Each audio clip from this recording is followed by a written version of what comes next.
will surrender to my greatest, highest good.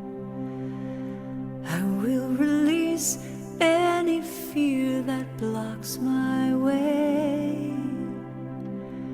For every step I take is taken in pure faith, and I am stronger every moment, every day. My mind is willing and my heart is open wide. Trust my instincts and let spirit be my guide. I vow to live a life that's real and pure and free, as I continue walking in this mystery. I will surrender to my greatest, highest good. I will release any fear that blocks my way. For every step I take is taken in pure faith, and I am grateful every moment, every day. There may be walls, there may be roadblocks in my way, but I can choose to take a higher path each day.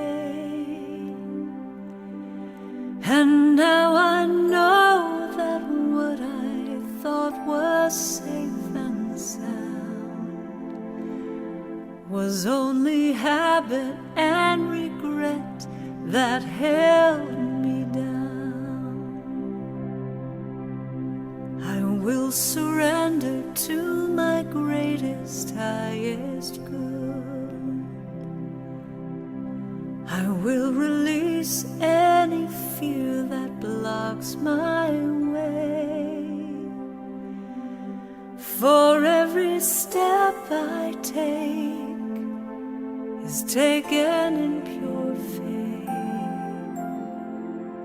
and I am kinder every moment, every day, and I'm more loving every moment, every day. I will surrender every moment. Oh, hello, everybody. Wow, so nice to see you all. Oh, I'm going to turn on gallery view so I can see all your beautiful faces. Yes, oh yeah, wow, fantastic. Well, our most interesting samsaric adventures roll on, of course, this amazing world that we're a part of. And it's interesting opportunities these days. When we talk about adversity as opportunity, we've really lucked into those opportunities. This time has been quite fraught with interesting challenges, but we're here to celebrate that. We're here to celebrate this moment that is so exquisitely precious. It cannot be bought or sold. It cannot be traded. It cannot be ignored. This moment is precious, and this opportunity is extraordinary. And so I'm so glad that you could share it with me. Okay, so the topic today, the thing that really got me going last month, was these notes that I had secured, that I had taken from a book called Transforming Happiness in Adversity into the Spiritual Path. And it is from a text, it's a commentary on a text. The traditional way the Tibetans teach is they will take a text that inspires them, and then they will give commentary, much like I'm doing for you now. This really inspired me. Gyatro Rinpoche was the one who was giving the commentary. He's quite an amazing Lama, in his 90s now and still going strong. And he came to Maui, and then I got this book and was just really fascinated because it really helped me to change my mind about certain things. So I want us to all start with the prayer of motivation and with the invocation of refuge and bodhicitta. Miri, if you could please set that up. So I want motivation, refuge and bodhicitta. I'm just going to briefly mention the goal from my perspective, the reason why we are engaged in this conversation right now today is because we have a goal. We have a spiritual goal, not physical, spiritual. We want to relate to the deepest, most precious part of our humanity, which is what we are labeling spiritual.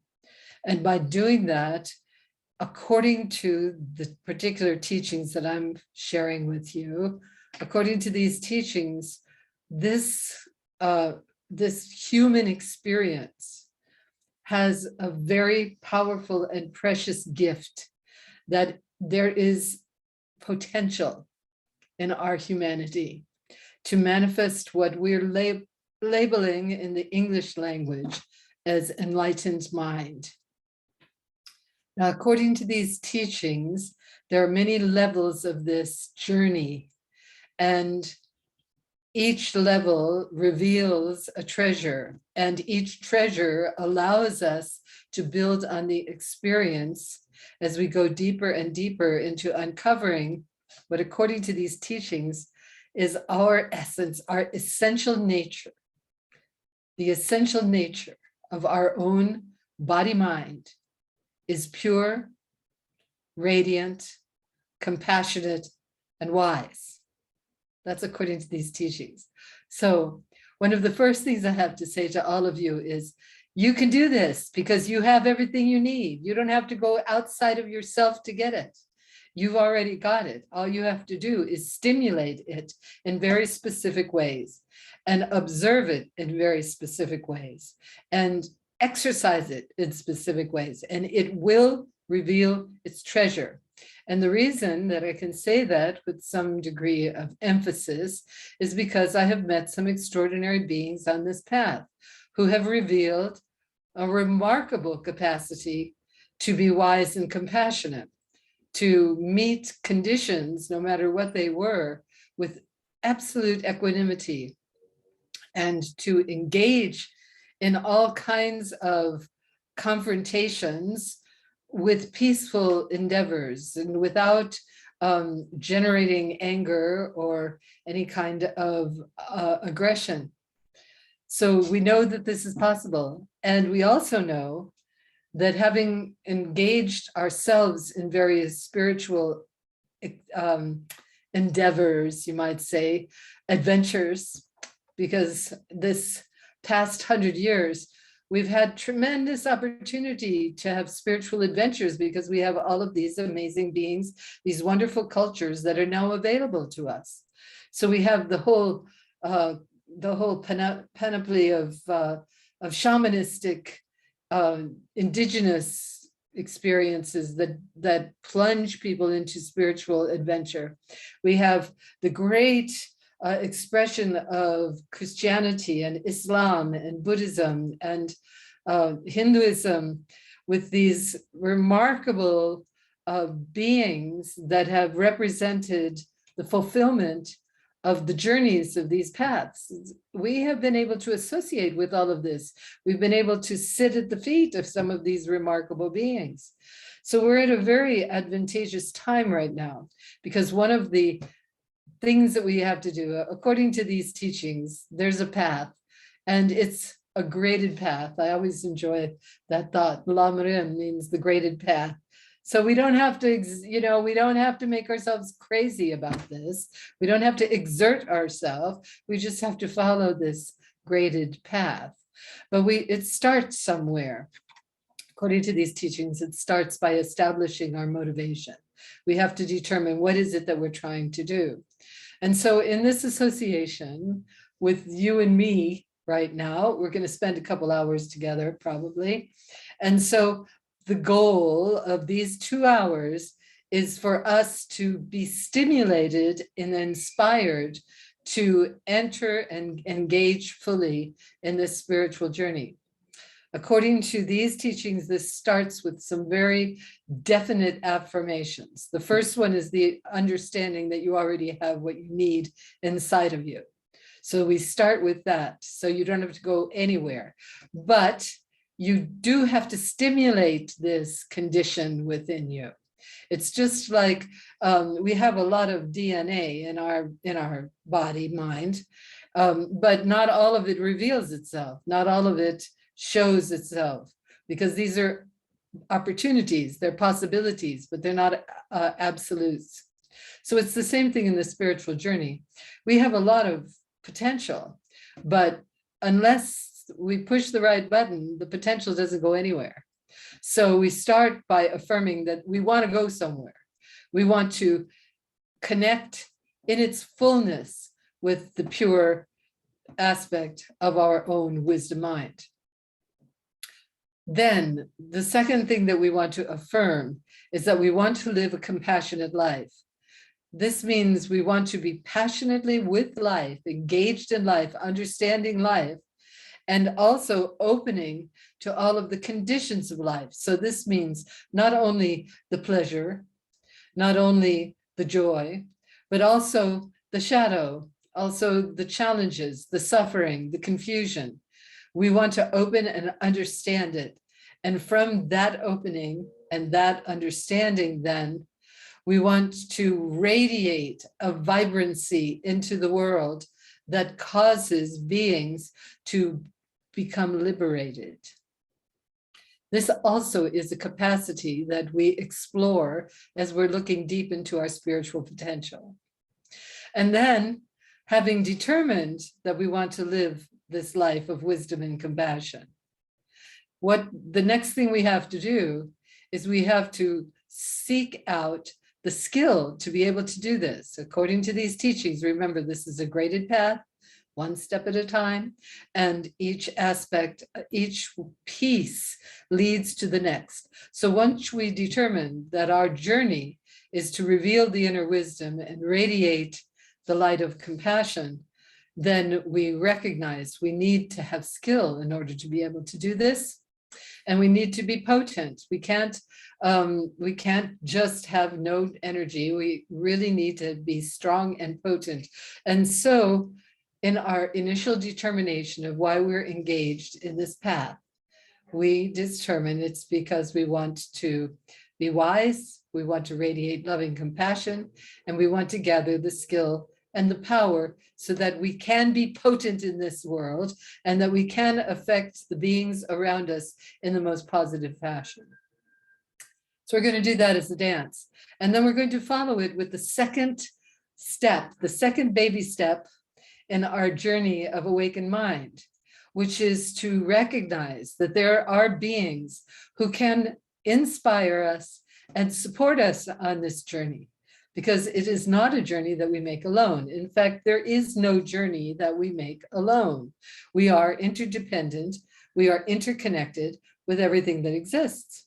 So because of that interconnection then, and because of this non-aloneness, we want to seek out the aspects of this interconnectedness that is going to stand by us and assist us in manifesting what we've determined is our goal: wisdom and compassion, skill and power. So we're going to invite these beings into our presence. Doing this, we're going to use the power of our imagination. According to our neuroscientists, the imagination is an extremely powerful tool. And what we place before the imagination has a vitality. And so we are going to imagine that in front of us, what we call sources of refuge. These are beings that support us, that inspire us, that demonstrate the power of awakened mind. So we invoke the teachers, and we invoke those of all the world's traditions that have revealed themselves as in possession of awakened mind. We invoke their teachings because words, the power of words, cannot be denied. This is, in fact, what we are mostly working with here.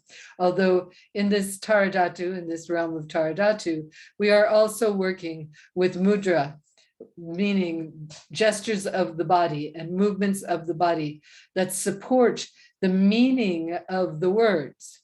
And because of that, the opening that we're inviting into our being, what we're inviting into our being, is the experience of mind opening, of mind awakening. And that experience cannot be given from someone else. It can be stimulated. So we're seeking the conditions that stimulate this. We're seeking out a relationship with the lineage of teachings, a relationship with the enlightened ones, a relationship with their teachings. And finally, we're inviting and celebrating our wonderful community of beings, our wonderful community of practitioners. Here we are, kids, all, however many of us, about 40 or 50 have gathered. Here we are. We are here for each other to stimulate, to inspire, and to uplift, to protect, to support and encourage each other on this journey. And I must say, I am always truly moved by this wonderful circle of dancers who have really engaged with great sincerity in these practices. And then finally, we're going to make a vow. Don't get nervous. This is only for 2 hours. Or, if you don't want to do it, don't do it. But what I'm asking you to do is just say that for the time that we are together, that until we can manifest enlightened mind, we invoke into our presence what we're going to call the 3 jewels, the enlightened ones, their teachings, and the community of practitioners. Knowing we do this, knowing that it's the greatest gift to focus on enlightened mind. It is the greatest gift we can give the world. And so we engage in these 2 hours. Even if you get a little tired and fall asleep and wake up, whatever, we engage in these 2 hours now with the intent to awaken our own inner wonder so that we can bring benefit to this world. So I'm going to ask Miri if she would please play Motivation, Refuge, and Bodhicitta. And for those of you who know the dance, let's just stand up and dance. And those of you who don't, just sway back and forth, but do stand up. We want to get the energy moving in your bodies so you can concentrate on what I have to share.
I invoke the presence of the lineage of teachers. I invoke the presence. I invoke the presence of the enlightened ones.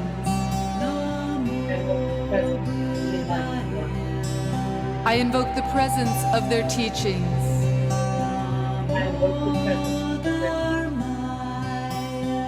I invoke the presence of the community of practitioners. I am inspired by the lineage of teachers. I'm inspired by the I am inspired by the enlightened ones. inspired by the I am inspired by their teachings. I'm inspired by their I am inspired by the community of practitioners. My path is supported by the lineage of teachers. My path is supported by the enlightened ones. My path is supported by their teachings.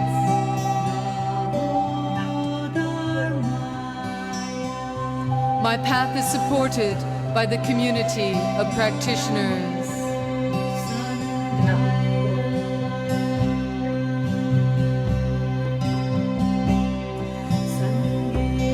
Until the heart of enlightenment is reached, I go for refuge to the three jewels. I will attain enlightenment.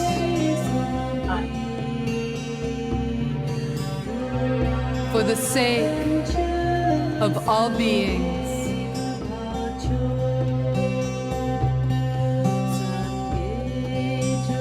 Until the heart of enlightenment is reached,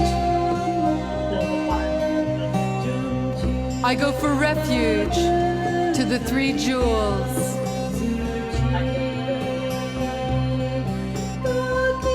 I will attain enlightenment.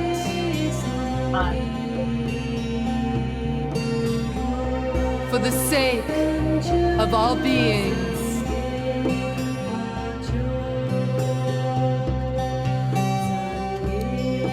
Until the heart of enlightenment is reached,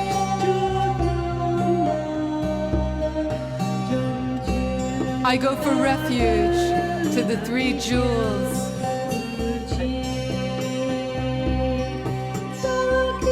I will attain enlightenment.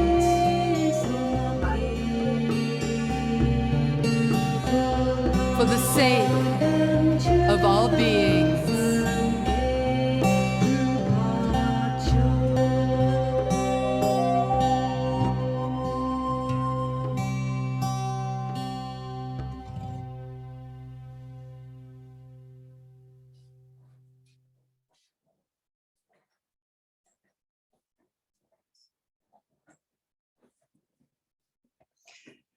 Okay, so ready to roll. Thank you, Mitty, for your musical support. Let's see here. Okay, so now I just want to review a little bit of where we went last month with the first part, and then I'll continue with the notes. It's quite extraordinary. So to remind you, whenever one is challenged by the actions of others or by some life situation. So now, before I go any further, I want to invite you. What is challenging you right now? Who and what is challenging you? Each person has expressed to me so many different varieties of intense experiences, challenges. Okay, so I want you to write this down if you've got something to write on, so that we can come back to this, because we're going to discuss this more fully. I want to help you to see the obstacle as a blessing, to see the adversity as a blessing. So let's work with that, okay? Whenever one is challenged by the actions of others or by some life situation, if the mind is in the habit of dwelling on the negative aspects of the difficulty, then the experience will be stressful and full of suffering. So here's our motivation. This is even outside of the great bodhisattva commitment, compassion for all beings, and all of that stuff. This is absolutely personal, what has been said right there. The reason we can start, the reason for us engaging so fully in this dharmic practice is that if the mind is in the habit of dwelling on the negative aspects of a difficulty, then the experience will be stressful and full of suffering, okay? So if you are experiencing stress and suffering, then back it up a little bit and ask yourself, how am I looking at the situation that I'm in? Am I looking at it? Here we go. The habit of dwelling on the negative aspects of the difficulty. The negative aspects of the difficulty. So whatever the condition is, whatever the circumstance is, one of the first things we need to do is broaden our perspective to see what else is going on besides what we see as negative. Open the space up. And then he goes on to say, since every experience has elements of dissatisfaction, eventually everything that appears will lead to misery through the power of habitual thinking. Okay, now, have you ever met people who simply are miserable all the time? If it's a sky, blue sky, it's too hot. If it's clouds, it's too cold. If it's wind, it's unsettling. It doesn't really matter what's going on. They're going to find the negative piece of it. And if we look at that situation, if we look at that, imagine how unhappy that person must be. How unhappy. So, and why are they doing this? Okay, it says right here, habitual mind, right? Habitual mind. Almost every experience has elements of dissatisfaction. Eventually, everything that appears will lead to misery through the power of habitual thinking. The strength of this is, of course, one of those lines. The strength of the mind can never be underestimated. It is the single most powerful force in existence. So, the good news about that particular line is that we are in possession of our minds. So in that way, now not everybody has the capacity to say this, because this requires you to have certain kinds of attributes. You have to have a certain amount of intelligence. You have to have a certain amount of dedication. You have to have turned away from the behavior that causes things to be uncomfortable. So if you have this presence of mind, now breathe easy, because you wouldn't be here listening to me if you didn't have that. All right. So you do have the presence of mind to work with this, the most powerful thing in the universe, our own mind, our own mind. So celebrate that and see that these teachings are all called mind training. This is the whole Tibetan spiritual approach, is we're going to take the most powerful part of our capacity, the most powerful piece, and we're going to use it to wake up. And that's what all of this is about. Suffering blamed on external circumstances causes one to act in hatred or revenge, fostering every kind of negative action, spreading the flames of suffering endlessly. So we definitely are not even the slightest bit interested in being part of that. We've already determined that doesn't work. What it doesn't do is it doesn't bring us satisfaction. It does, and if it does, sometimes I had a child once who was really violent. And when I asked him, well, what are you getting out of this violence? And he said, I feel powerful. That was really helpful for me to know, because I told him, I said, well, you think the greatest power is for you to have power over the kids around you. So, but the even greater power is for you to have power over yourself. Do you think you can control your own behavior? So that took about 20 years for that one to sink in. But he heard me. And, I hear it. Also, this reminder, okay, we're going to do this. In order to not be affected by hindrances, one must develop an attitude of good cheer. Okay, it's not just acceptance, but good cheer in the face of adversity. The hindrances themselves may not disappear. In fact, most likely they won't disappear because that's the way hindrances are. But they will not rise as obstacles in following the spiritual path. On the contrary, they will be opportunities capable of bringing forth great benefit.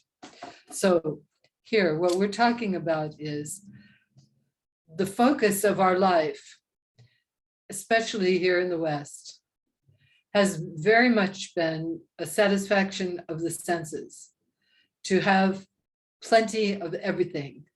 In fact, to have too much of everything, which again leads to a sense of dissatisfaction. So what these teachings are calling upon us is saying that is so limited. The joys of places, friends, possessions, those joys are temporary because, according to the teachings, we call it the 3 types of suffering. Either we want something, we don't get it. We get what we want, and then it changes or leaves us. Okay, so let's look at our beautiful new car that's all spiffy, and someone puts a scratch in it. Okay, are we still going to be happy? Is there any way that we can still be happy with that circumstance? Yeah, if the mind is trained. So this, and then of course the third, in the Dharma, it's said that conditioned existence, inside of conditioned existence, there is embedded dissatisfaction. This is why we are constantly in motion, because there is no way that we can find a spot that's stable, that stops. The thing that stops is when the mind engages in ultimate experience, when it goes into a different dimension of consciousness. Then we have a sensation of cessation. Then it stops because it opens into its infinite potential, and all of its infinite future and past is arising at the same moment. And we have the capacity to experience this. Hindrances themselves may not disappear, but they will not arise as obstacles. On the contrary, they will be opportunities capable of bringing forth great benefit. One of the things that we have asked, if you remember in our prayer of motivation, the third request is for skill and potency. So in order to obtain skill and potency, we have to engage in training. There are specific things that undermine us. According to the teachings, it is called our being surrounded with an atmosphere of energy that enables us to be receptive to spiritual experiences, right? The Tibetans call this merit. In order to accomplish this, it requires us to be stable and clear, and then to engage and what are called the six perfections. So our lack of stability has to do with our engagement in the world, where we act as if others don't matter because they're not a part of us. We don't have to worry about this war that's going on overseas because it's not us. Okay? Now, this is, according to these teachings, a big mistake because we are interconnected with everything that exists on this planet. And because of that, what's going on overseas in Ukraine and Russia, what's going on is part of us. Therefore, we are required to respond. How are we going to respond? According to wisdom and compassion. How are we going to do that? We are going to be skillful and we are going to be powerful. So we are going to engage with every circumstance that is part of our arising in that way. That is our determination. Now, how are we going to do that? That is a moment by moment, person by person engagement. Each person has to encounter and work with whatever is presented in the moment. And in order to do this, now, those of you who have written down, because over the course of the past couple of weeks, I've gotten all kinds of interesting things from my beloved friends and students of situations that they can't make heads or tail of. And ultimately, what we need to do is be creative and to view the situation as an opportunity, to stop trying to push it away, to stop trying to make it wrong, but instead see, here's my opportunity to generate wisdom and compassion. How am I going to do that? How am I going to be, what skill do I need in order to engage in this moment? What skill do I need? And where am I going to get the potency? So we're going to talk a little bit about that later when it's coming right down the line here, right? Okay, so we're here to learn methods and practices to apply to each circumstance. And here we are, the six perfections. So how do we accumulate merit? First of all, we want to, in order to stabilize ourselves, we have to let go of some things. We have to let go of guilt and we have to let go of fear. So in order to engage in releasing ourselves from these mental obsessions, which is what they are, we are suggested to do the practice of Vajrasattva, the 4 powers.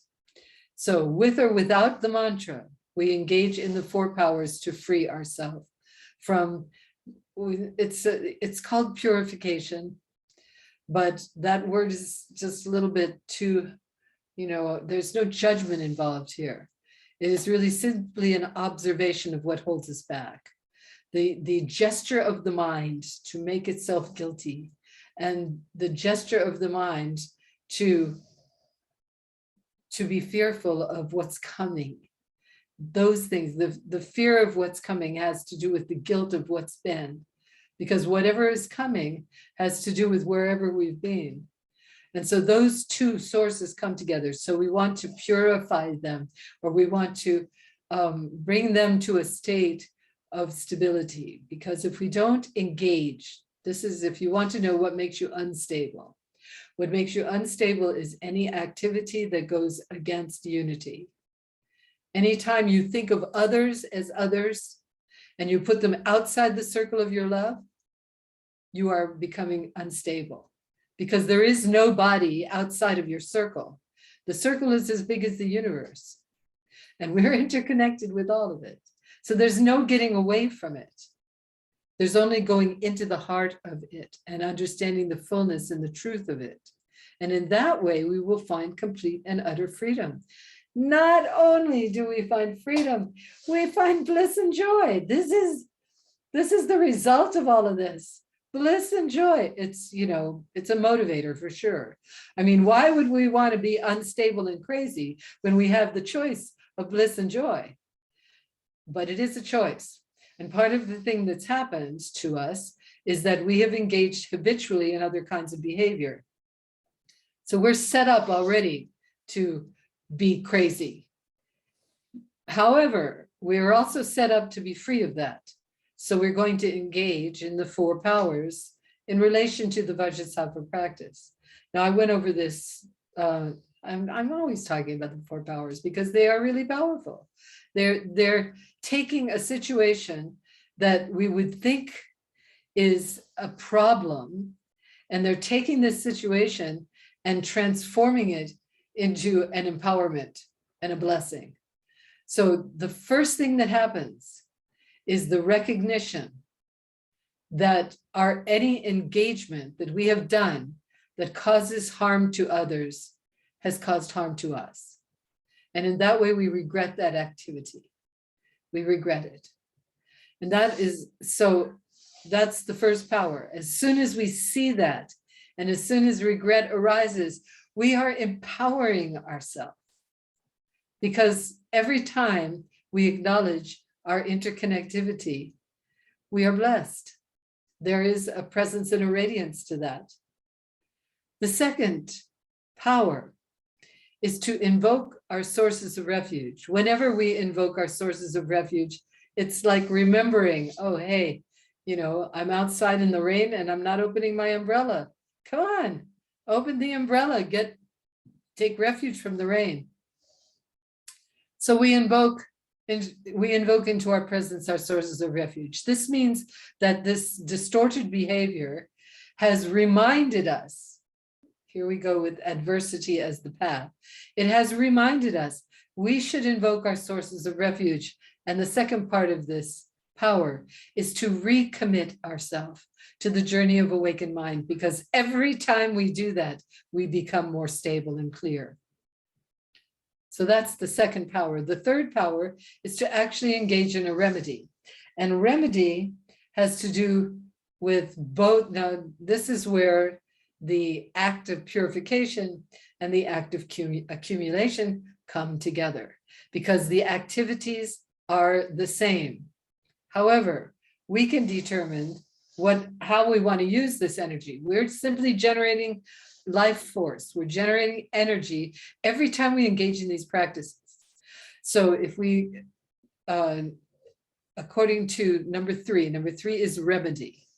So if we engage in the remedy, what we are doing, one of the most powerful remedies is the practice of Vajrasattva, the visualization of this great being sitting on top of our head, pouring his life into us, and of us letting go of all of our fears, all of our resistances to life, all of our unfortunate relationships, just purifying our letting go. White light, letting go. So this is the number three. Number four is to resolve. We resolve that we are going to do this. We're going to do this. We're going to turn away from the habit that pushes us into distorted mind. We're going to turn away from that habit. Now, resolution is a power, but it's only so powerful. If we continue it, if we work with it, then indeed it will empower us. Indeed, it will help us to, in this way, let go of guilt and fear. Now we're going to talk about the 6 perfections. Every time we have an opportunity, and this is a way of looking at obstacles, okay? We're looking at obstacles as providing us with the opportunity to manifest wisdom and compassion, to bless and empower ourselves through the encounter. Okay, this is the 6 perfections. So let's look at them. Generosity. So whenever we are asked to give, whenever we are looking at a situation that is an opportunity for us to help another, whether it's with word or deed or money or things, whatever it is, when we are called upon, here is, okay, so where are the two? Okay, so our opportunity is dependent upon an object, so someone or needs help, a circumstance, okay, someone and the circumstance needs help, and then the application of awareness. So this is a little tricky because we tend to believe that any act of I'm just going to give something. I'm just going to give something, but you can't just give without intelligence, without seeing what is really going to bring benefit. What is really going to bring benefit? The other day, Mitty and I were in a parking lot, and there's always these fellows sort of lurking around, trying to help us find a parking space with the idea that we're going to give them a few coins. And this fellow was very creative. He told Mitty that he needed milk for his child, and and Mitty, with her open heart, went in. She was going shopping at the grocery store, and I was sitting in the car watching this unfold. Anyway, so she goes into the store and buys some milk for this guy, and then she gives it to him, and he runs off. And one of the people from the store said, "Oh yeah, this guy asks everybody, this is his way. He's going to bring it back and he's going to get some money from us." So in other words, it didn't do what she was hoping it could do. There was the overwhelming impulse of wanting to help somebody. Yes, I mean, the idea that his baby needs milk. But there's also the underlying whatever is actually going on. And so we try as much as possible to really ask our intuitive powers whether this is an authentic situation or not. And that's not, it can't be done just as a throwaway. It can't be done with, okay, I'm going to just do this. We have to think it through. So it also reminded me of another story that I love to tell stories. And this particular story really had such an impact on me. A friend, I was working at the Theosophical Society in India, and I had people coming and going from my office all the time, Westerners trying to make sense of the Indian way. And so this woman, she moved in nearby, so she came often. She's a very, very lovely person. And I was very young at the time. I was, I think, 27. And she told me about how on the corner of her street was a leper. And so she was giving him, first she started giving him a few rupees, and then she started bringing him food. And then they sort of, they developed some kind of friendship. Yeah. And so she did some research and discovered that there was a hospital. Now, every day when she would come, he would say one thing to her after, greeting her, namaste, etc. He would say, "Mother, please don't let me die on the street. Please don't let me die on the street." So this had a strong impact on her. So she found a hospital that, took care of lepers. And she had the man removed to the hospital, where he was cleaned up and given medicine and fed and, total taken care of. And so she would visit him. And after a week, the people there said to her, "He won't eat and he won't take the medication. And no matter what we do, he just refuses. And so maybe you could talk to him." And so she did. She went to him. She was quite upset. She went through all this effort, all this trouble to get him into this hospital. And, and I don't know whether she was paying for him or what was the situation, but it was an act of generosity for her. So she said to him, how can you do this? You know, I'm going through all this trouble for you. Why won't you take the medicine? Why won't you eat? And he said, Mother, I don't want to die on the street. And when she came back in a few days, he had passed away. And so she was very upset. You know, she came to my office very upset that, you know, he wouldn't take the medicine and so forth and so on. But, you know, when she said it, she realized, she said to me, you know, I did fulfill his wish. I brought him somewhere where he could die that wasn't on the street. So it really had such an impact on me to think about, okay, how are we generous? How are we generous?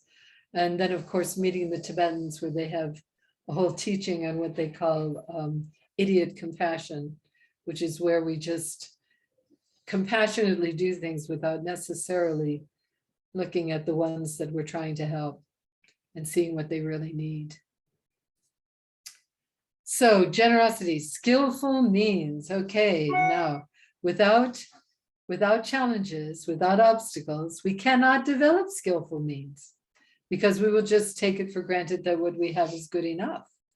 And so seeing this world as an infinitely pulsing number of opportunities for us to come to terms with each moment with an open heart and a wise mind really is an incredible opportunity. It's an incredible opportunity. So we need to see that to develop skillful means, okay, I'm looking, we have dependence upon an object, so something needs help, the circumstance, the situation in which they need help, and then the application of awareness, which was what led me to those stories, the application of awareness.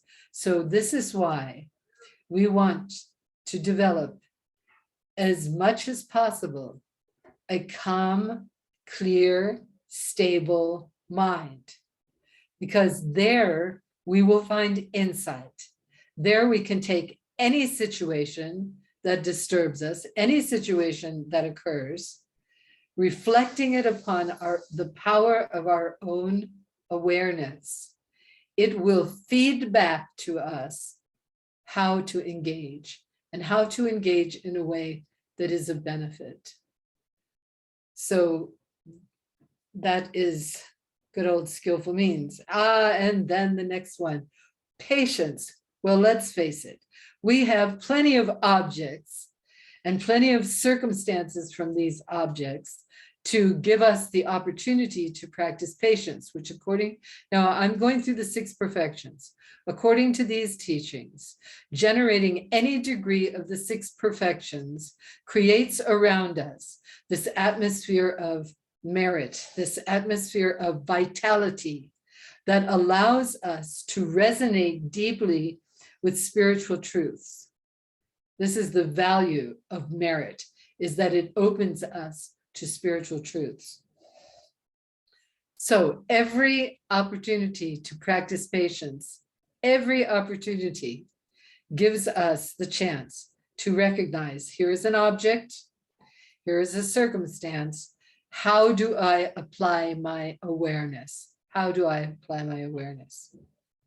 So I'm just going through the 6 perfections just for the fun of it. So the next one is perseverance. Now, there's nothing like an obstacle in the road to make us want to throw in the towel and say, I can't do this. So we need, okay, we've got an object, we've got the circumstance. So now, how are we going to apply our awareness to get around, over, and through, or through this obstacle? How are we going to be creative? How are we going to not give up, but to organize ourselves? And the idea is not to annihilate the situation, but to see into the situation. What is its opportunity? What is the opportunity to awaken us? What is the opportunity to stimulate our wisdom and compassion? Excuse me. Okay. Meditative absorption. Now here's another one. Okay, this one object, circumstance, and application of awareness. This has to do with our sitting down with ourselves and clearing the mind.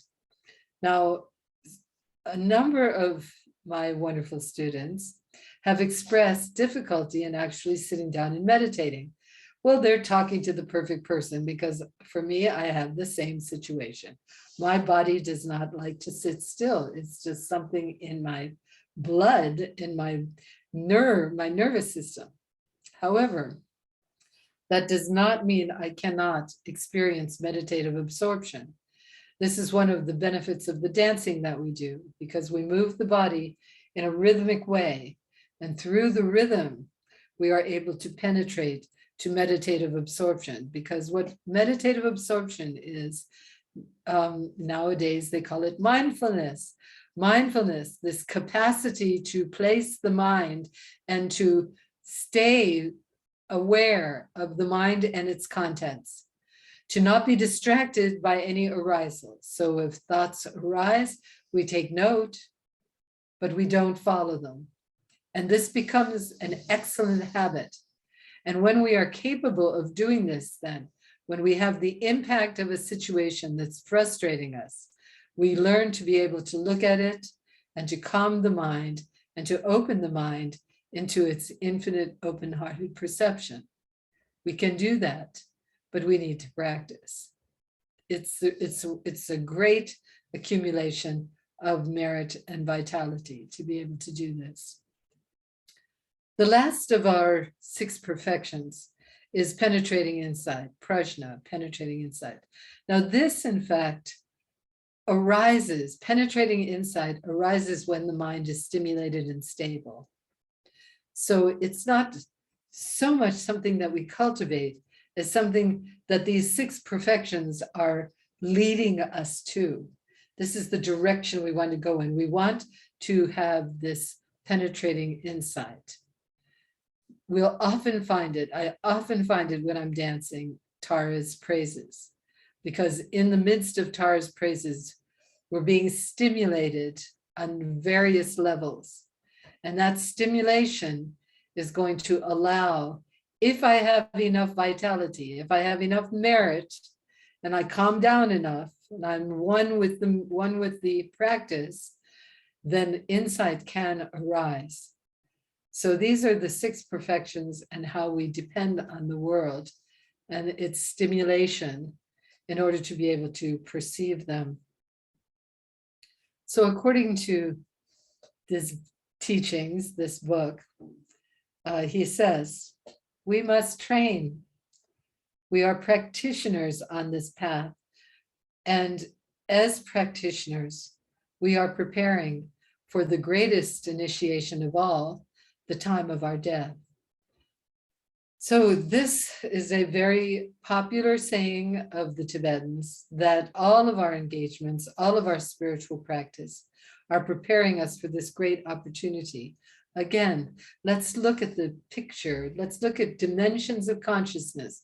Consciousness moves in different ways, in different dimensions, and certainly it is not limited to the dimension of gravity and density, which is what we experience when we feel that we are inhabiting this form, gravity and density. We do have the capacity to have perception in other dimensions of consciousness. We know this because of our dreams. That's an easy one to point out. We have a whole life in what I call the realm of light, sound, and vibration.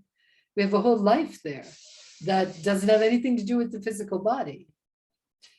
Now, according to these teachings, we dwell on that realm as well. We have bodies there. And when we die, when this body dies, our consciousness moves into that realm of existence, the realm of light, sound, and vibration.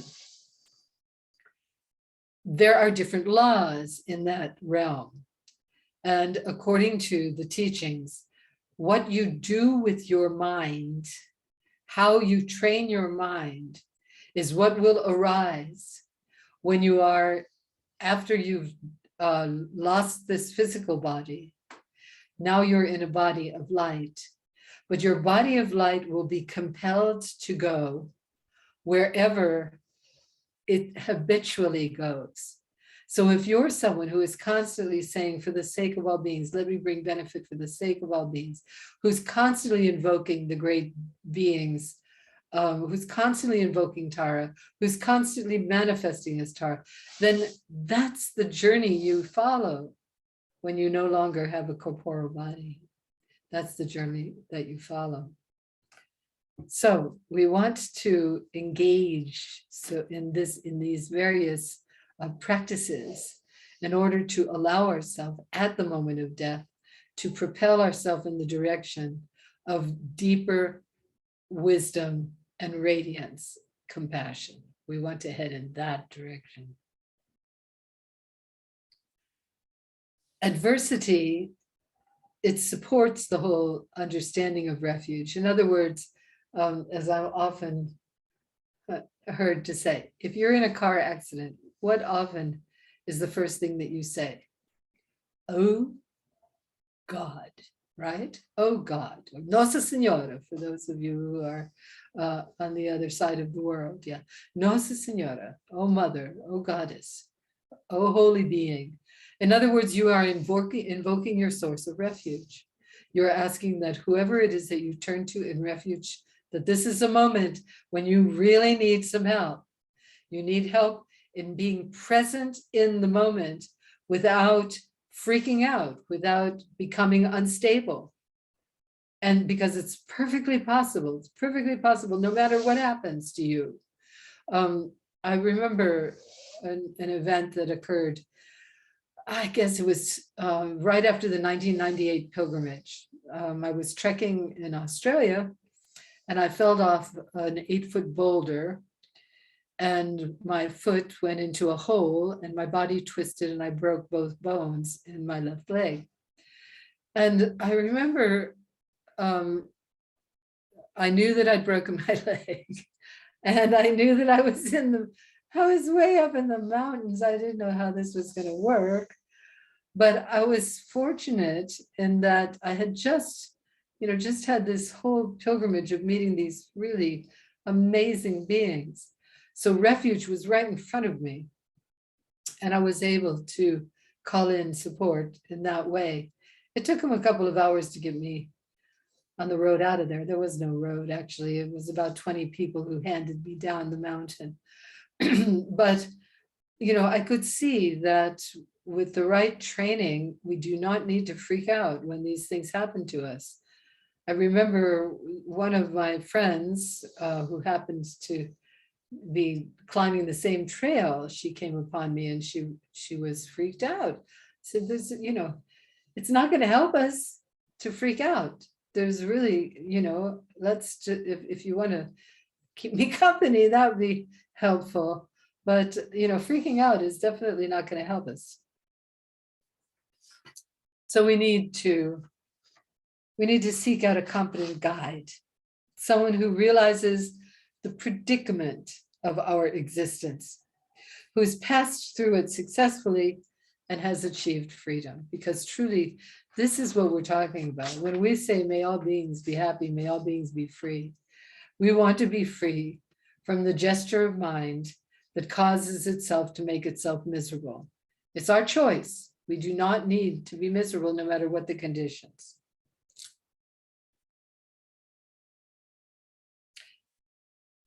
So not only do we have an external refuge, but ultimately, and I love this line, ultimately refuge is taken directly in the nature of mind, the essence, the nature and the unobstructed quality of compassion. So ultimately, this is where we're looking for refuge, inside our own heart. Now, we're using the power of our imagination to invoke into our presence all these great sources of refuge, absolutely. But ultimately, refuge is to be found in our own heart, and it will become more and more obvious as we engage with these practices of wisdom and compassion. It becomes more and more real to us. It becomes more and more obvious. So all of these practices, all of these prayers that we work on together, it's all about the same thing, cultivating wisdom and compassion. How do we do that? So we do that through prayer, we do that through imagination, we do that through movement, mudra, mantra, we sing it, all the various ways, and then we engage with all these marvelous human beings that present themselves to us and make us crazy. That is the biggest gift of all, the crazy making human beings, because without them, we would not be able to cultivate this wisdom. We wouldn't see it. We wouldn't see it. But once you start to engage in this way, and when you see the power of it, there's no going back. That's the good thing. There's no going back. You may forget, you may make mistakes. Yes, there's that. But you cannot unknow the truth. You cannot unknow it. It becomes obvious. Once you have a success, Now, one of the things that, in this training, I don't know where it is, they'll probably bump into me somewhere here, but at any rate, is the idea that what we're asking ourselves to do here is not an easy thing. It's not an easy thing. And particularly if it's a situation that really is dramatic, unless you have prepared for it, unless you have worked with your mind, even in small things. Okay, you burned the eggs this morning. How are you going to deal with that? You're late for the bus. How are you going to deal with that? You're caught in traffic. How are you going to? These are manini, as we call it in Hawaiian. These are like little aggravations. But there's the power. This is how we train. We train with the little aggravations. We get some kind of announcement from the doctor. Oh, you're not this, or you're that, or whatever it is. And we want to clamp up. We want to reject it. We want to freak out. Not helpful. We know it's not helpful, but it might be the emotionality in it might be too overwhelming. Don't freak out about that. Recognize, you just say, okay, I'll do better next time. Because the big stuff you have to prepare for, but you can. You'll have infinite numbers of aggravations to help you to prepare for meeting them with wisdom and compassion. Really, this world is lavish with opportunities of generating frustration and aggravation and rejection. It's lavish. Just turn on the television. You have all kinds of opportunity. If you're bored, look around. There's all kinds of situations that are going to aggravate you. Ta-da! This is the big blessing. This is this universe. This is this world providing its stimulus for you to strengthen the most powerful tool in the universe, your own mind. Okay, how are we doing? Have I bored you to stiff yet? Okay, it looks like we've already passed an hour. So I know that probably we need to take a little break. Yeah, is that correct, Midi? Do you agree? Yeah, it's break time. Okay, so Midi, if you would play that beautiful piece of music. And ladies and gentlemen, I am so happy that we have this opportunity to be together. We're going to take a 10-minute break. So water in, water out.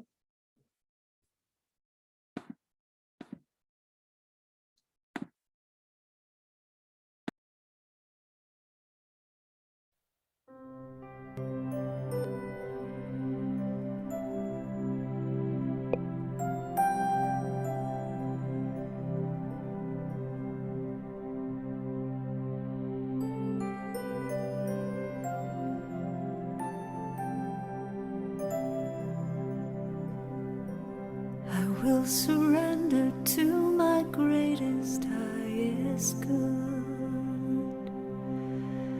I will release any fear that blocks my way. For every step I take is taken in pure faith. and I am stronger every moment, every day. My mind is willing and my heart is open wide. I trust my instincts and let spirit be my guide. I vow to live a life that's real and pure and free, as I continue walking in this mystery.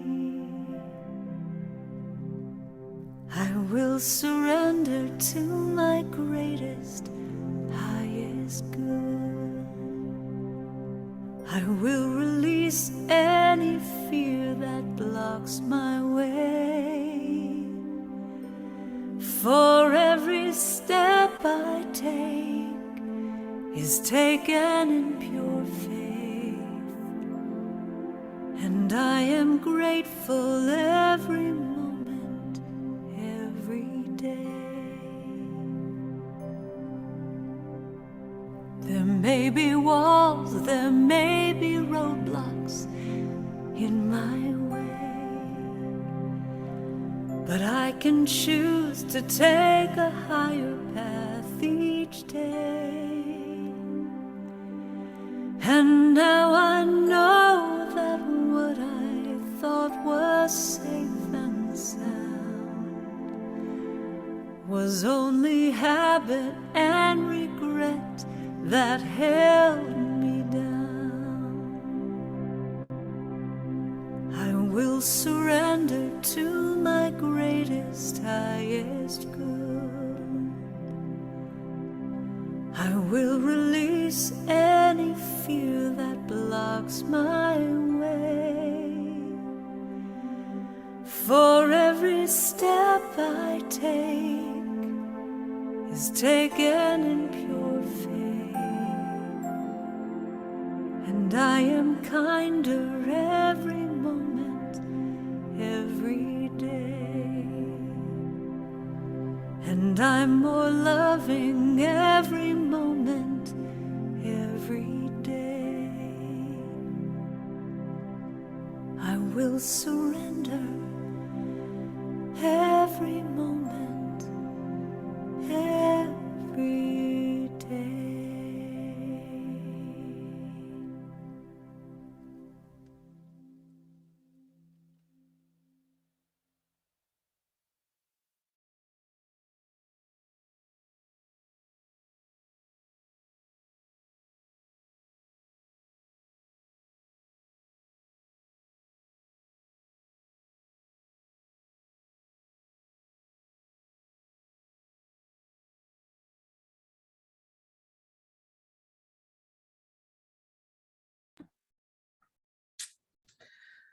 Okay.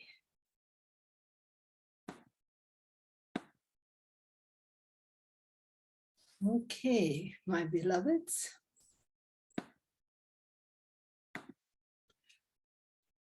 So let's see. How are we doing? Well, it looks like everybody's taking a nice break. Okay. 10 minutes are almost up. So while we're waiting for the crowd to gather, let's see if we've got any questions or any comments on what we've talked about so far. Please, if you don't wave your hand, I might call on you. All right, Priya. So just give us a second. Please go ahead, Priya, and turn on your microphone. And Mei Chen, if you could spotlight Priya, that would be great.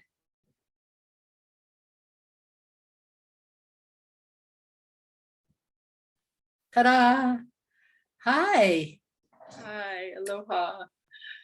Oh, thank you so much. This has been very, very helpful. And I just appreciate so much how you're able to articulate these concepts and break it down into better, ways that are easy to understand. And of course, we constantly need to practice, but Um, so, but it really just, oh gosh, it's so helpful. I want to listen to this over and over again. So, but I did have a couple questions. One was about the emotions, and any advice on how to deal with, when something happens, that's upsetting. How best in the moment do you deal with the emotions, and also without shutting them down? How do we deal with our emotions? Okay, I'm sure that there are other psychological ways people, I'm not a specialist, but I can tell you from a dharmic point of view that when emotion arises, just look at it. Look at it. You don't have to do anything about it. You can recognize, okay, this was an emotional experience, but don't allow it to decide, to determine what your next move is going to be. So in other words, emotion, this is my sense, emotion sort of contracts us, right? It arises and it grabs a hold. It's like a possession. When we do the Tara Tames the 8 Fears, we talk about emotion as a possession. It grabs a hold of us and then it sort of drives the boat by digging around, right? So what do we do? I mean, Tara Tames the 8 Fears tells us, we turn to her, we ask for inspiration. Now, in other words, turn to your sources of refuge. First of all, turn to your own intuitive sense, which you can get at by doing breathing exercises, especially the 9 healing breaths, especially, don't jump in. I was in a relationship that was highly confrontive.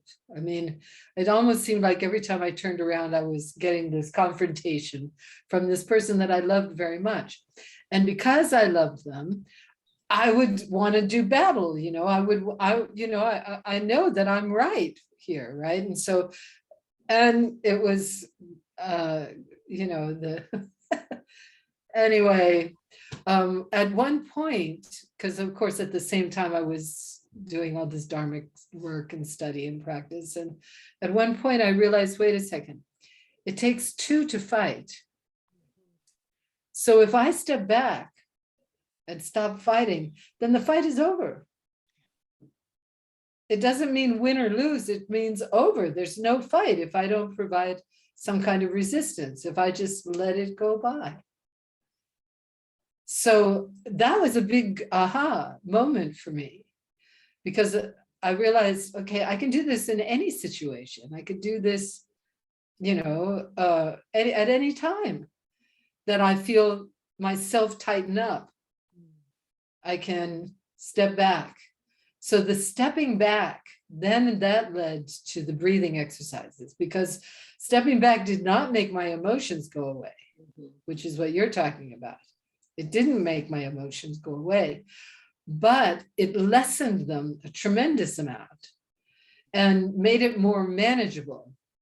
But then when I learned to do these breathe and make space, that was the one, let go. My first sort of key to the 9 healing breaths was let go, let go, let go, let go. But then I discovered make space. Wow, okay, that really helped. So let go on the out breath, make space, inhale radiance, let go on the out breath, make space, inhale radiance. So this was my solution. Now, once you know the elements of what it is that you need to do, because you want to relax inside the experience. Emotion is what's trying to drive the boat.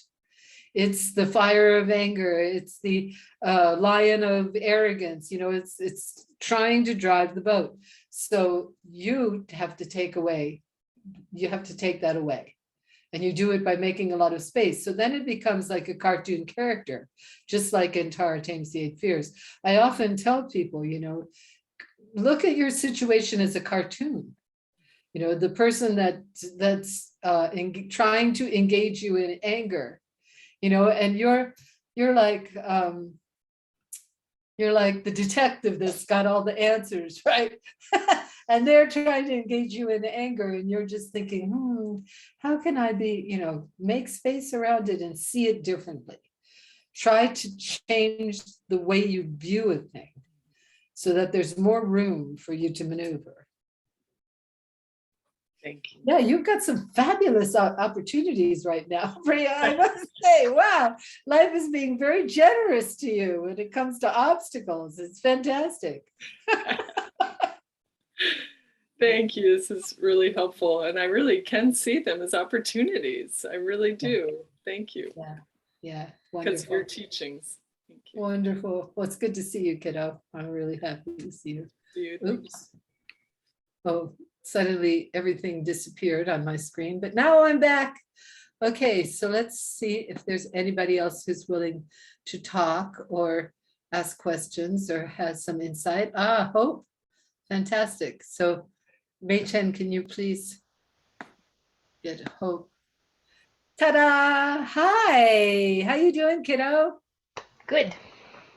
I was just meeting with Sarah Benson, a friend of Marie Claire, right before this, and she's joined our call, and she and I were practicing the prayer of motivation and looking at a video of you doing it to possibly share at Marie Claire's memorial gathering. But I really wanted to comment that your teaching today is so on it, and I'm definitely looking at what has been troubling me lately. But I want to just say that I feel like Marie Claire was this extraordinary example of, she kind of let me, for those who don't know, this is one of our Tara sisters who was living on Hawaii, who received an end stage cancer diagnosis just a few weeks ago, and she'd had some strange symptoms for a couple weeks before then. And a year ago, she had a cancer journey that sort of looked like it had completed itself. But anyway, she called me a few weeks ago, and she's like, you wouldn't believe what's going on. Having these headaches, I'm passing out. The next day I'm in diapers, and she's like, I don't know what's going on. So anyway, they had their ideas, but after 5 visits to the hospital, they ended up with giving her a diagnosis of 7 brain tumors. And she just was like, and maybe Sarah wants to comment, but she just, in her communication to me, she was just like, okay, I just got clear, I want to go home, I want to be on hospice, I want to be out of pain, I want to die within a week, and I want to go to God. And I asked her if she wanted me to come. And she got back to me ultimately and said, yes, come. So I went, and that was on Monday she got the diagnosis, and I arrived on Saturday. By then she had lost most of her sight, most of her mobility. She still had some capacity to verbalize and be connected. We joined in the Tara practice in the mornings at whatever level, but I heard zero suffering over the suffering. I never heard it. Not once. Other than, a catheter, get this out of here, kind of thing. But it was yeah, it's extraordinary. And with that, the experience to be with her and the few people that were in her radius was when that pebble drops in the water and it ripples out. So then we're all holding the space. Nobody's in crazy, we're just holding the space in that resonance. And it was a beautiful teaching. And so I was there for 3 full days, and things were well set up and things were progressing. Her body looked like she hadn't been sick, obviously sick, to any of us, including herself, for the past year. So her body looked kind of like you and me. And so what I experienced was, I don't see somebody dying, I see somebody flying. That's what I experienced. And then she needed some more care. Her former partner was very loving and attentive and hired a nurse. And I had another dying friend over here where I live. So I was like, you never know how long these things can go. So I kind of gave it my all. And then I said my goodbye. And I went, and apparently the next day, and maybe Sarah wants to share, but she doesn't have to. Apparently, Hope was like, go, go, go. Like she was ready. And that night, she was holding hands with her former partner, Gerling, and a friend. She went. She made her trajectory, and I was like, masterful. You go, girl, all victorious. And also this sense now when I dance Radiant Health, like, oh, I get it now. It's like, yeah, I could have 7 brain tumors or God only knows what's going on in this body. And that connectedness with what we might say in Christianity, eternal life or something, or Zen, Thich Nhat Hanh, Zen master might say, continuation day, like we just carry on. So anyway, I feel like everything you said has spoken right to my heart, and I'm still working on my own puzzle of something that I'm being reminded of as a great gift, and eventually I'll figure it out. But thank you for this opportunity.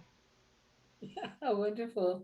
And for teaching, like, right on, right on. Like, we need this. And we also need it with, like, force, a little, like, force, like energy, commitment. Thank you. Well, thank you, Hope. It's always a pleasure to communicate with you. Media and I are very much looking forward to being with you and your community there. We've got our tickets.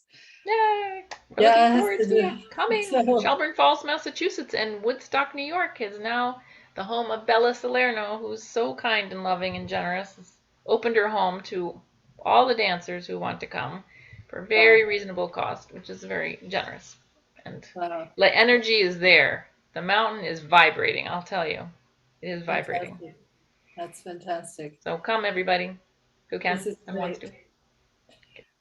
Wonderful. So just while I think about it, Midi reminded me, this event in Woodstock, we are going to be doing the praises of Tara, which is such a wonderful, wonderful opportunity. And then the next weekend, we're going to be doing a retreat of the Dakinis. Now, we took a virtual walk through the retreat center today. And I want to say that the spaces are limited. So I know that a number of you have requested registration forms, which Midi sent. And if you haven't, please request one from her. But you have to get it in order to be registered. You have to get the registration form and financial arrangements sorted out with her. Because having looked at the spaces, they really are limited. So we can only take a certain amount of dancers, and it's going to be the ones who sign up first. So please take care of that, because I don't want you to miss out. I know some of you are very eager. It's, this is a very rare opportunity to have Midi and Helen and myself teaching about the Dakinis. It's going to be, we are excited. We're excited to work with each other. So it's going to be really fun to share it with all of you. But don't take it for granted. Send in your papers, please. Okay, so I will give you another opportunity to do some talking, but I want to get a little bit further with our practice here, because there are some other little pieces of this nugget. I really, if you have a chance to get a hold of this book, I think it's still available. Adversity and Happiness as the Path. So one of the things that we were just talking with a friend today about adversity, because she was, discussing some really adverse conditions. And one of the things that really adversity helps us with is arrogance. And it was so funny that I just happened to find this quote at the top of page number 3 of my notes. Those of you who have made donations, I hope you get a chance to look at some of these notes, because they're wonderful. Anyway, arrogance is a very potent mental affliction. It is capable of destroying all one's efforts towards liberation. When adversity arises, see what happens. See how very often you lack self-control. And this is a very humbling thought. And this humbling thought is helpful because arrogant attitudes prevent one from learning. So I thought this was quite brilliant, to remind us. And this is one of the gifts of these challenges, is to remind us that we have nothing to be arrogant about. It's really helpful when we see how here we are with all of these good circumstances and with these wonderful teachings and this wonderful brain, and still we engage in activities that are not kind-hearted, that are not open-hearted at all. We're continually judging others and looking at this and holding on to our sense of judgment and our critiques and so forth, and of ourselves.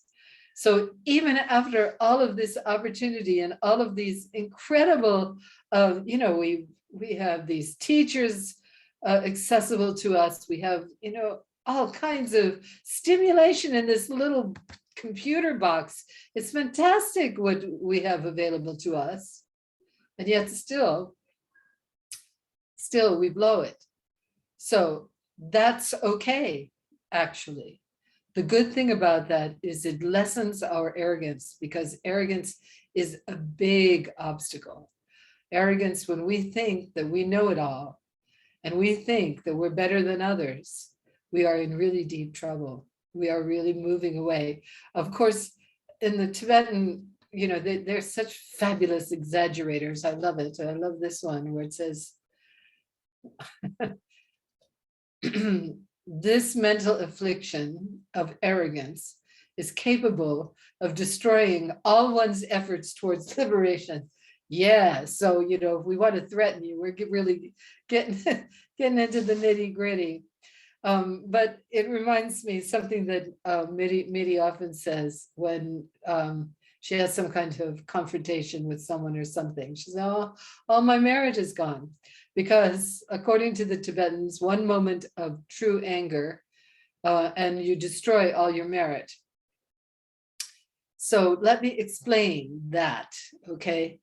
Remember, merit is a vitality that it gathers around us. Chi is another name for it, or mana from the Hawaiians, yeah? It's an energy that gathers around us.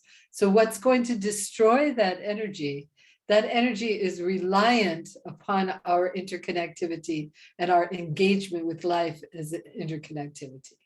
So if we violate that through anger and aggression, that sensation, that sensory experience of being surrounded by this blessed presence, it's destroyed. So it really is important to us to see how we go along and we fall, we make mistakes, we lose ground, and allow ourselves to feel that sense of humility. It's very, very helpful. Okay, so then this is another sort of important teaching that I have brought forward. It took a while for me to understand this one, but in our Tara dance and we are manifesting as deity, okay? And this is the method that we use when we engage in deity yoga. But there is a danger there, and it's that arrogance thing, right?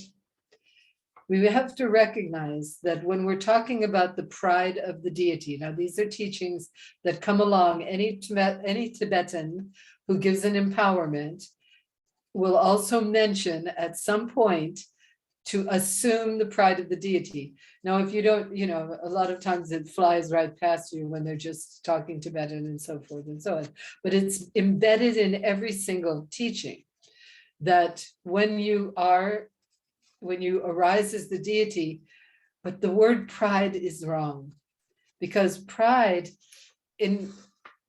it has two meanings, right?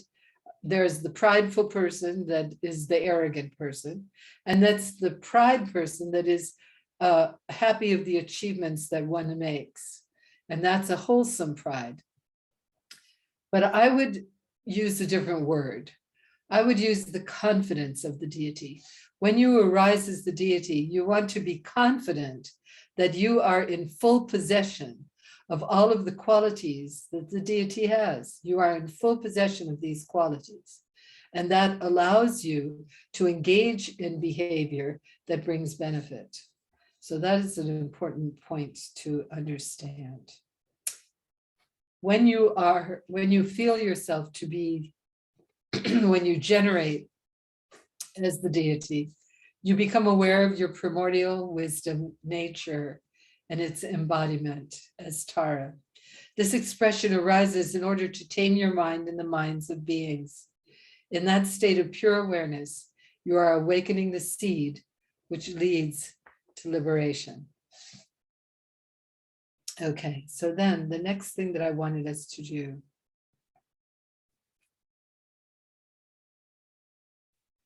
Adversity attracts one to virtue because virtue brings happiness instead of suffering into our life.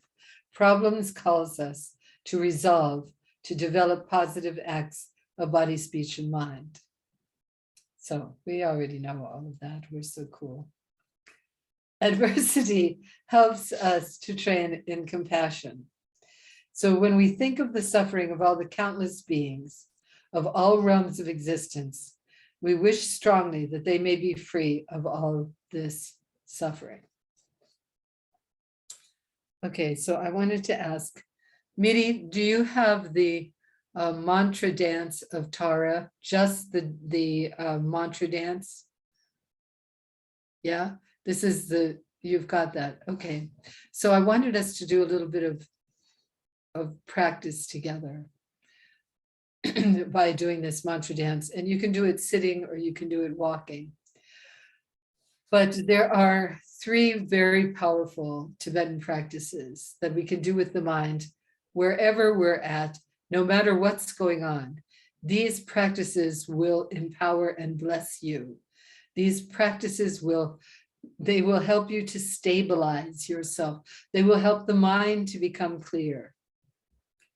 So the first set of practices is invoking all of our sources of refuge and feeling them, feeling it all concentrated in our heart. That light concentrates in our heart. And then we are going to ask the element of earth. We're going to do this. The element of earth. We're going to ask to heal and balance the earth. Om Tare Tutare. Ture. Then we make a circle to balance the waters, to bless and balance the water.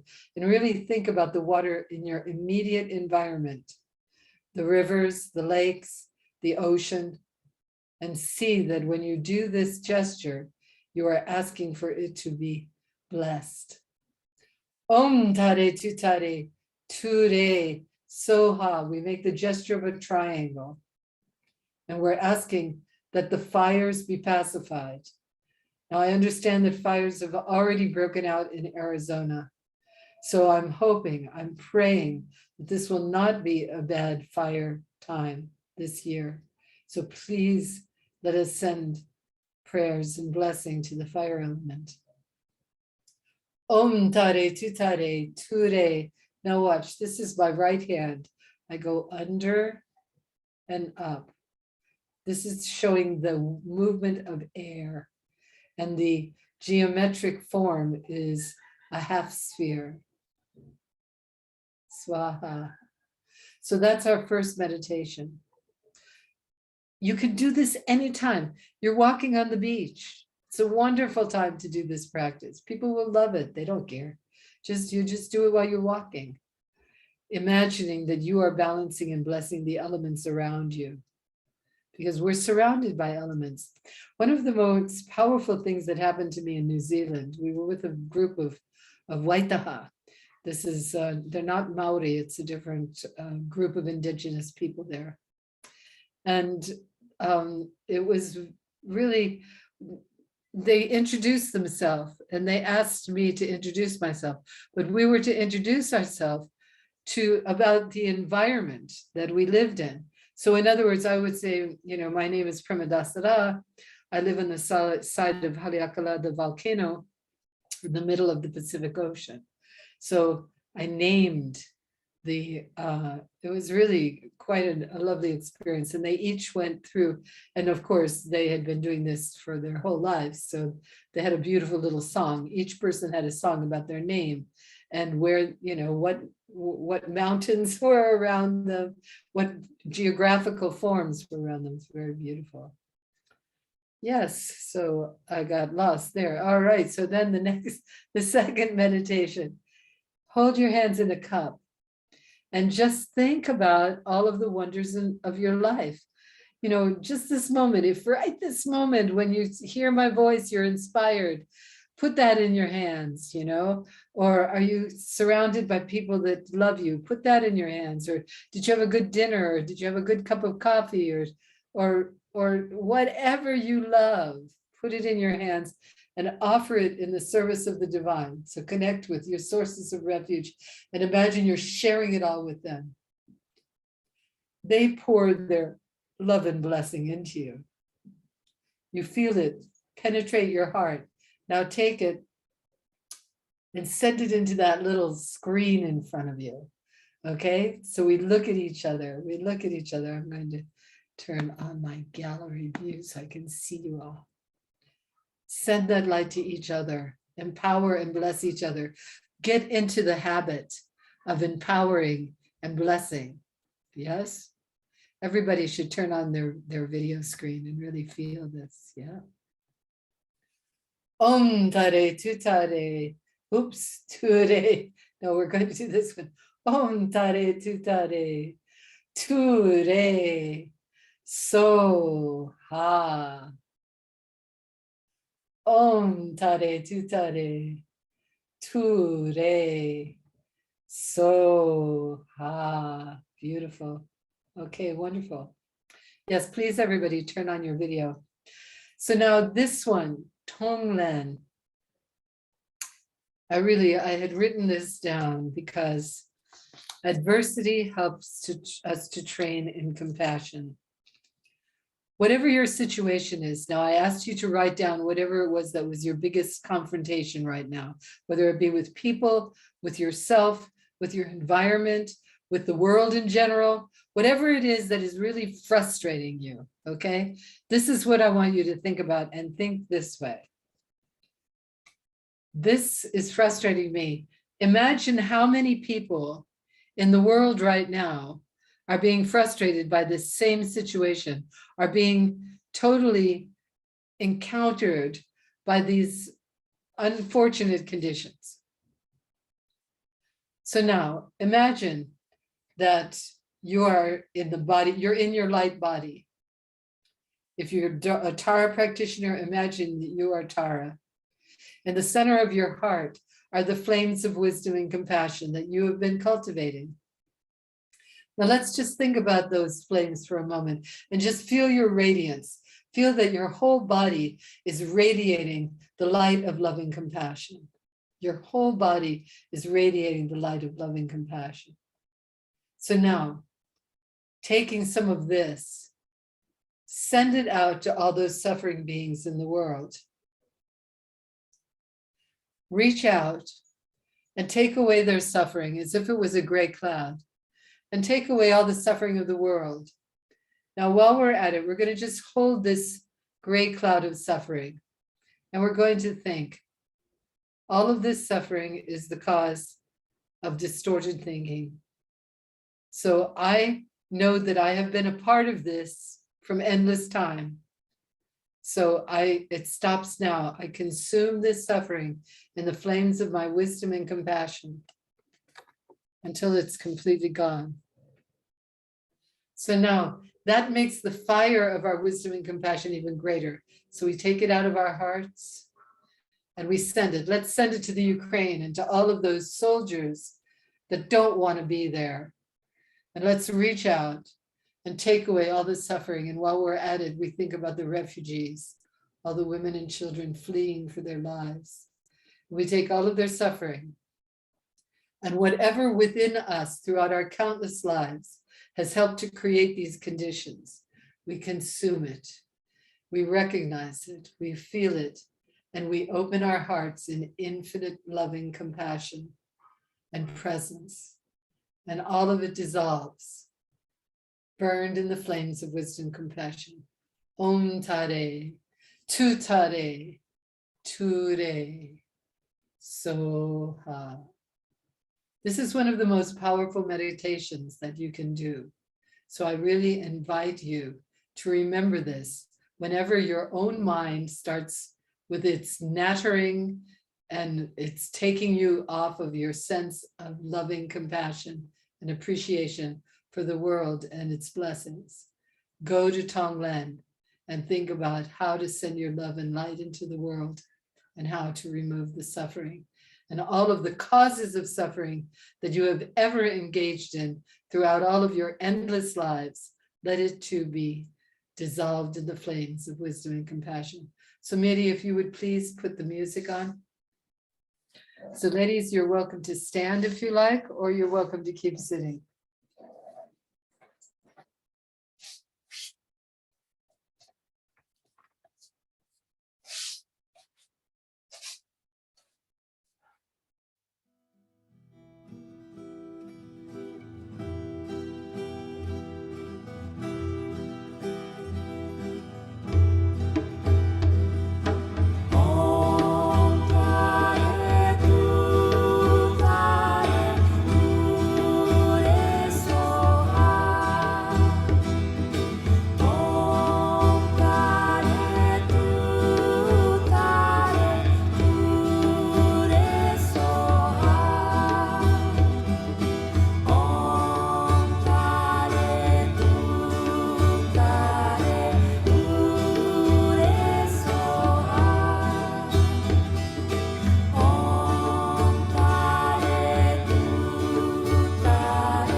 The light. Focus. Bless the earth. Heal the earth. Open. Stay open to the light. Focus. Bless the water. Focus. Focus. Feel the fire. Touched by the fire.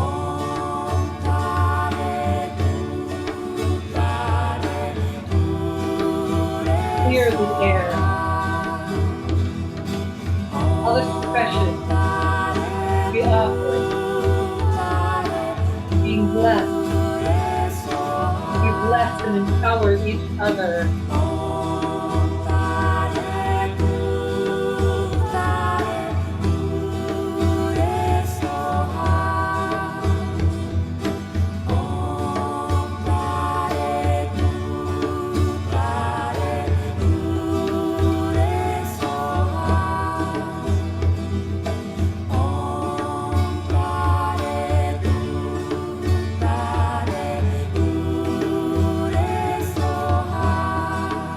light into the world. The great ball of light goes into the world. Remove the suffering. Consume in the sense of your flame compassion. The hungry and the homeless. Remove the suffering. The abused. The abusers. All countries before. The refugees. Those in hospitals. Those in prison.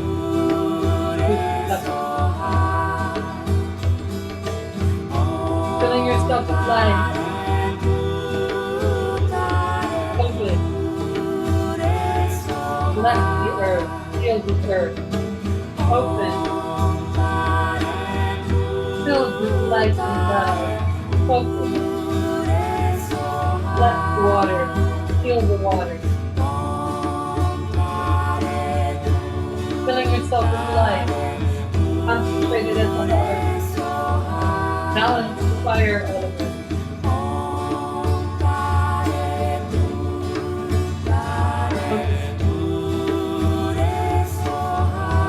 Touched by the air.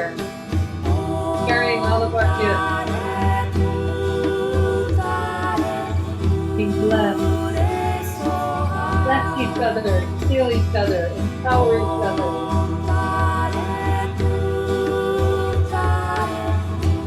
Filled with light and love.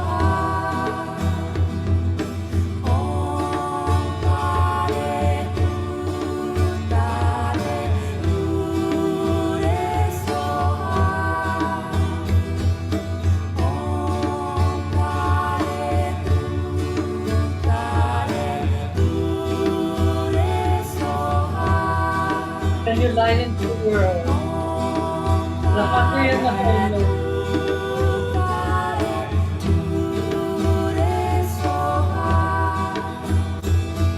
All countries before, the refugees.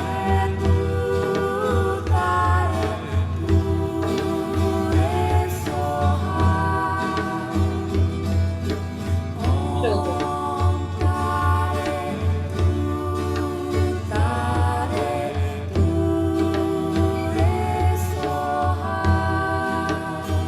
Sick, dying, dead.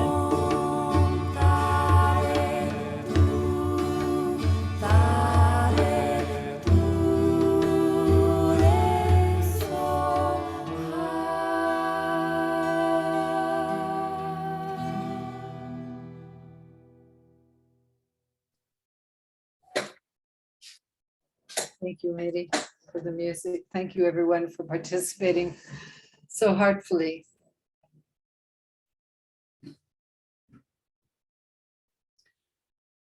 Training in compassion is probably the most powerful thing you can do for yourself. To free yourself from self-obsession, from the constant sensation that your problems are the problems. This is one of the most destabilizing things you can do, is to constantly think about your problems and to constantly think about your conditions as a problem, instead of seeing it as a problem. This for you for getting ready for your thing when it's time. What just happened? It's okay. Is it okay, Miri? Did I do something? Oh, the time is finished. Is that what you're trying to tell me? Now it's everything okay. Some microphone was open and I closed it. Oh. Phew, okay. I'm always so sure I'm doing something wrong with this Zoom. Okay, where was I? Anybody remember? What was the last thing I said before I got interfered with? Mary Wood. You were saying that to constantly be thinking about your problems is destabilizing, and that to think of that your problem is the problem. Yeah, Is thank a you. problem or something like that. Yeah. Thank you. Yes, I mean, it's so important for us to get this. Repeatedly, in Tibetan teachings, they will say about self-obsession, or others before self, others before self. The whole idea of this is that when we constantly think of our problems, then they are problems. Okay, we don't want to think about them as problems, because it's just going to go around and around and around, and there's no solution to that. There's no solution to that. So you want to stop thinking about it as a problem and start seeing, how can I see compassion and wisdom in this situation? How can I see the interconnectivity of the situation? And how can I radiate my loving compassion? How can I be skillful? How can I send my power into this situation to transform it into a pleasant and enjoyable situation? How can I do that? How can I do that? And to see that it's not going to go like this. It's not necessarily going to be an easy solution, but it's going to require your creativity. It's going to require your sense of humor. First of all, laugh at yourself for taking it all so bloody seriously, because really, come on. I mean, look at it. I must say, it was really sweet of you, Hope, to share about Marie Claire's dying, because it reminded me of something that my good friend Jason Grood, who unfortunately passed away last year, he said to me, after I had come home from Brazil after my hip operation, I was still crippled. And, I was dragging myself around, but I was still doing everything, even though I was dragging myself around. And whenever anyone said anything to me, how are you? My first reaction was, great. I'm on Maui, I'm fantastic. And then the next question would be, well, why are you dragging your leg around? And I would say, okay, yeah, right. Well, I do have a problem, but that's not where I want to put my mind. I don't want it to constantly, I don't want to hear about it all the time. It's okay. Yeah, it's one of the conditions. But actually, there's so much more to appreciate and enjoy. And so I gave some teachings. I actually did a retreat and taught a retreat in Hana. And I was healed. It was just a miraculous confrontation with some healer, a connection with some healer. And Jason, when some years later, I'd say about 5 or 6 years later, he had some condition that was serious. He had some kind of melanoma skin thing, and it was serious. And so, we were talking to him, and I happened to walk in the door, and he said, I just have to tell you that the way you dealt with your hip allows me to deal with this. And that really touched me, because I recognized, when we're talking about, if we allow ourselves to be obsessed with what's wrong with our life, that's what we communicate with everybody else. And it's non-functional. It's non-functional. So we need to make the effort. We need to make the effort to really appreciate the challenges, to appreciate, oh yeah, okay, so I'm dragging this leg around. But it doesn't define us. Anyway, yes, so self-obsession. We need to free ourselves. One of the things that I felt was a sort of a language problem is very often the Tibetans will have this translated as self-cherishing. And this, I think, is a problem. The idea is not, as I see it, it's not to not appreciate ourselves, that's not the idea. Of course, we appreciate everything about our life and cherish the wonder of being in a human body and being able to love and all of the other blessings that come along with being in a human body. But it's self-obsession. So whenever you encounter these teachings, and they use the word self-cherishing. Try substituting self-obsession. The idea that we're so concentrated on ourselves and our problems that there's no room for anyone else's presentation. There's no room for us to radiate our loving compassion to the people around us. Okay, so yep, we're nearing the end here. So I'd like to ask if there are any other questions or comments that you'd like to make. And then if not, I would like to end with the four immeasurables, our dance of the four immeasurables. So before I get to the four immeasurables, let's go first to Miri. Miri, is there anything that I need to say or any, other than thank you, Maya, because I know you're over there translating away. And thank you. She has question. She has question. Maya, oh, how cute. You got the little orange hand. That's adorable. Okay, fala menina, speak. Okay, Prema, how are you? Fabulous. I'm very happy to know that we will soon be with you in the retreat here in Brazil, and also with all the girls that are coming. And this week, I got in contact with a thought about pride. And when you were talking about that, it came back a little bit. And I was thinking about the need that I have sometimes, that people like my father or family or someone is proud of me, and thinking also about the pride that I feel for my children or for my friends or people when they succeed and have things that I'm happy for them. And what came to me was that pride is just when people match your expectations. You are proud of people because they match your expectation, not because of them. And they are proud of you if you match their expectations. And all of the time, we want somehow to match their expectations because we want to feel this pride and this love. I don't know if we mess up pride with love. So I was thinking a lot about this week, and I thought, yeah, if my son go to high school, I will say, I'm proud of you because this is what I intend for him. And if he say, oh, mommy, I'm gonna live in the street because this makes me happy, I'm not gonna be proud of him because of that. But I will be happy for him.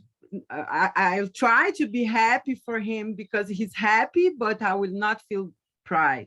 So I don't know if you could talk a little bit about that, because most of the time I encourage myself to be proud of other persons, but this time I said, maybe you don't even need to feel this, because it doesn't mean anything about them. It just means they fit your expectation. Well, that's very good insight, because that's exactly what's going on, is they feed your expectations. The whole concept of pride, it's like you were associating it with love. So where'd you go, Maya? Ah, there you are. So when love is conditional, it's not really love. Oh, you disappeared, Maya. Are you talking to me? No, she doesn't talk now because she needs to translate for the girls, Prema. Ah, okay. All right, I understand. Okay, at any rate, let me go back to what I was saying. Love, when it's conditional, it's not love. Okay, the true meaning of love is unconditional. So the true meaning of pride is also unconditional. So when you place conditions on it, then it's you are catering to the social structure. You know, you might be proud of your son who chose to live in the street because he's living according to his own drummer, you know. He's living according to his own standards. He's making decisions based on his own standards. And that might be a horrible situation for you.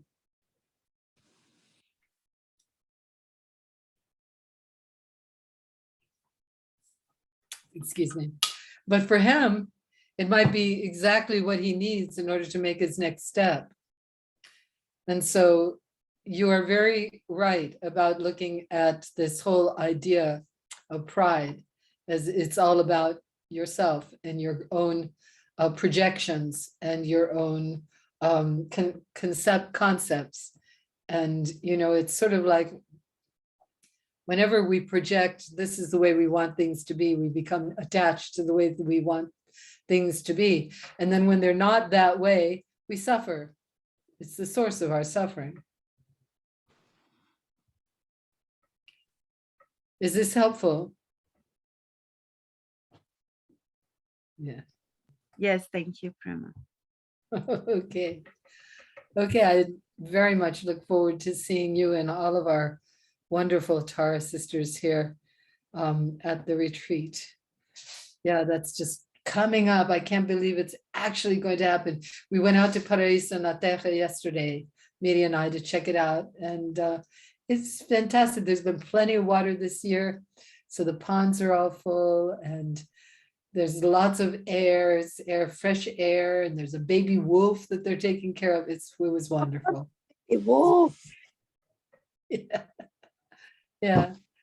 Okay. Anybody else have something that they want to say or a question that they would like me to discuss? Wave your hand. Okay, I don't see any hands waving. All right, so then, Media, I want us to tune into the 4 immeasurables, and I want to say a word about that. The 4 immeasurables is a very simple prayer. May all beings have happiness and the causes of happiness. May all beings be free from suffering and the causes of suffering. May all beings dwell in bliss, free from all suffering. May all beings dwell in equanimity, free from attachment and free from aversion. When we wish this to anyone, this is the easy. You want to increase your merit, just keep saying this particular prayer over and over again, and keep thinking about the different people around you and the different conditions, the different circumstances, the different cultures. Whenever you're in traffic, think about the people in their cars and say this to them in your heart. May you be happy. May you be free. So now we're going to say it for the whole world. I'm going to stay sitting to do this. So you're welcome to stand or sit, whatever's comfortable for you. So please, Miri, the 4 immeasurables.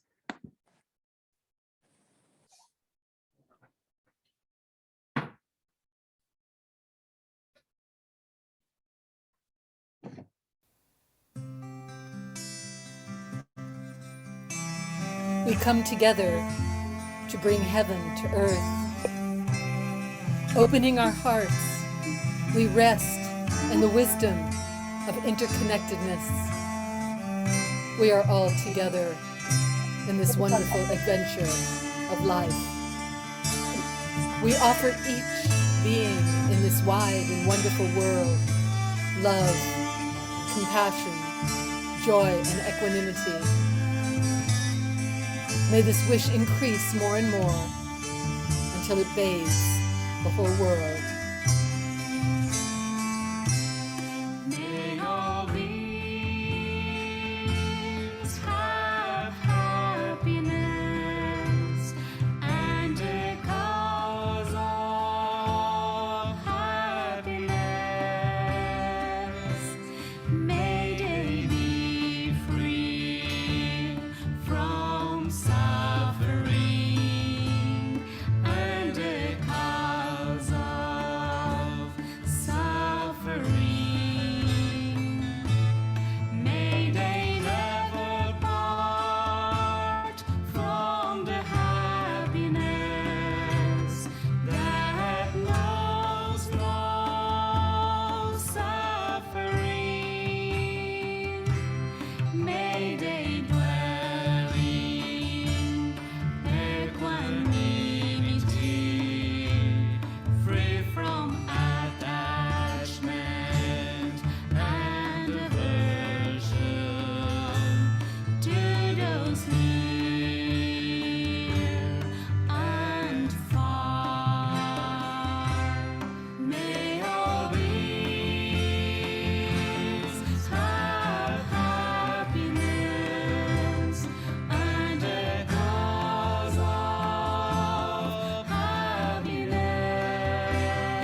Thank you so much, everyone. Thank you so much. It's such a treat to have this blessing to share some Dharma with all of you.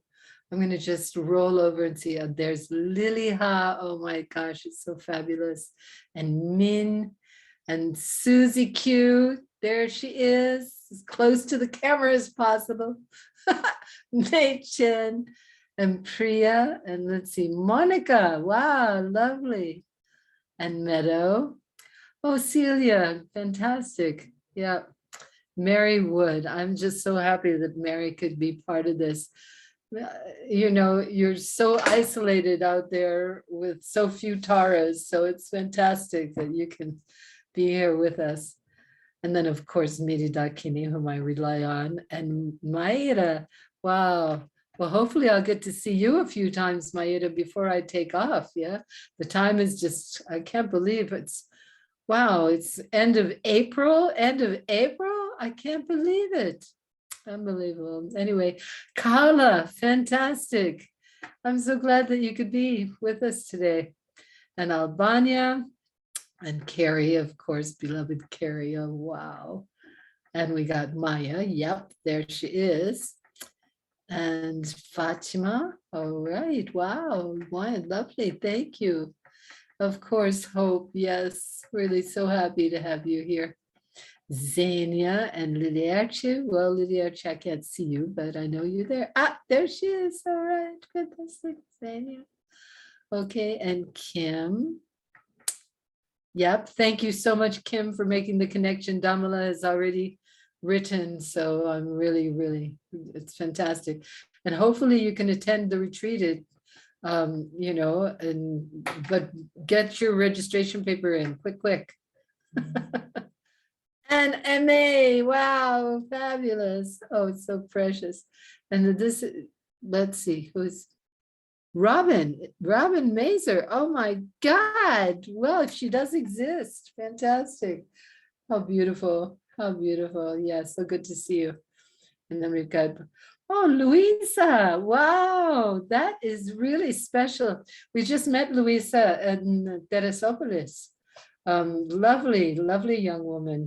Really precious that she could be with us. And beloved Gisele. Yeah, fantastic. Well, thank you all so much. Thank you. I'm so grateful. It gives me a chance to get deeper into these teachings every time. So I'll see you again next month, unless I get to see you somewhere in between. Yeah. So bye for now. Blessings, many blessings and blessings to everybody.